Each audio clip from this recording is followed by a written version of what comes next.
So, in the second episode of Attack on Titan, we got scenes like this.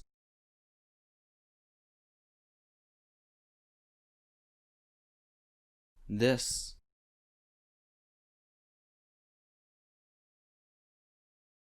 And this. These scenes were most likely rotoscoped. Now first, what is rotoscoping?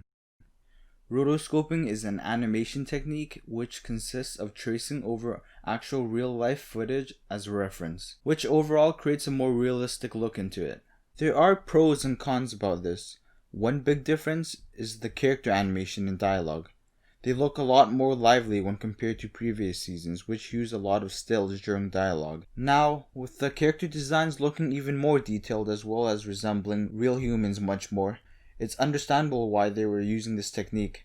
Rotoscoping makes it easier to capture detail with clothing movements, so it would make sense why they used it. But the main things it can benefit from are more dynamic camera movements, which we do see in this episode, and it makes it much more cinematic like traditional film. Rotoscoping can be a hit or miss as it can really look out of place, which I believe is due to the uncanny valley. When we watch anime, our brain realizes that it's just an image. Once the character animations become more realistic, then our brain has a harder time telling the difference due to the movements imitating real motions even though we know it's not real. Our brain then picks apart all the little details wrong with it, which makes it seem awkward and unnatural.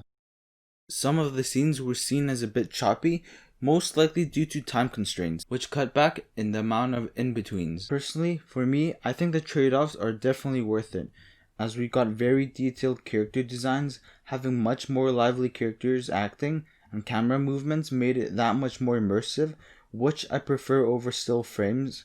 So what are your guys' thoughts on the rotoscoping? Did you enjoy? Did you notice?